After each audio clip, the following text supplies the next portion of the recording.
of Utica, per the governor's order, formed its Police Reform Advisory Committee. Some are taking issue with the people on it. News Channel 2's Jolene Ferris reports on the work that lies ahead. Utica City Councilman Delvin Moody went away to school in Rochester, then came home to serve. He's currently also serving on the mayor's Police Reform Advisory Committee. We're looking at use of force. We're looking at, hiring processes. We're looking at community policing. How do we do trust building and all of those aspects.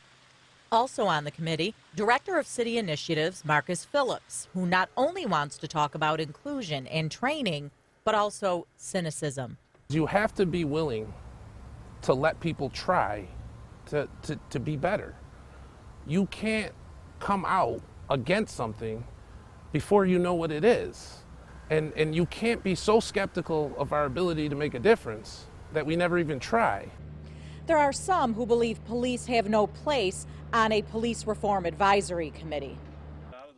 Larry Tenori Jr. is a lifelong Utican who moved to neighboring Whitesboro last year. He formerly represented the inner city on the county legislature. You don't have a police reform committee with 3 police officers, the Public Safety Commissioner, the Public Safety Commissioner's Chief of Staff.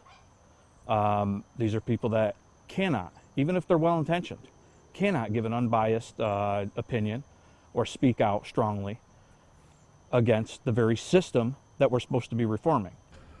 Committee members say it was not an option, but even so, they think it makes sense that police be at the table. The governor tasked very specific people that need to be on the committee, and police are among them. If they're going to be part of the solution, they're going to need to be at the table. The group's been meeting bi-weekly. Next month, the public will have their say during public meetings. As per the governor's executive order, they have to have an outline of a reform plan by April 1st. Jolene Ferris, News Channel.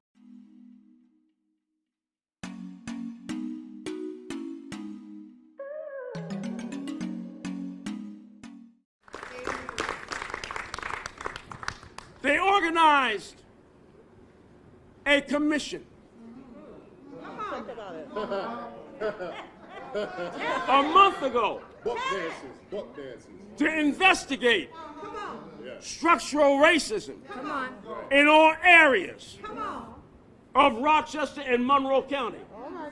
But you see, they fooled you. Right. They put in their own appointed people.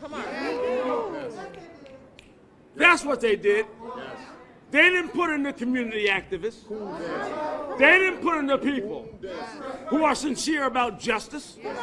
They didn't put in the people who want to overturn systemic racism. But those were political appointees designed not to serve you and me, but to buttress their system of power.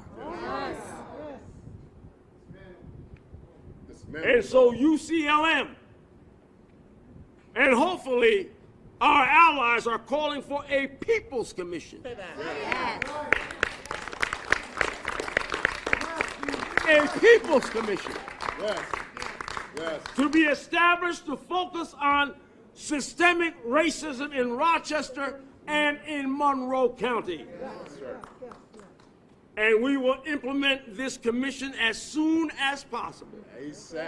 We will invite people to work in the following areas: housing, economic and business development, jobs and diversity in employment, healthcare, law enforcement, criminal justice, education, and gun violence. Are you with me? Are you with me?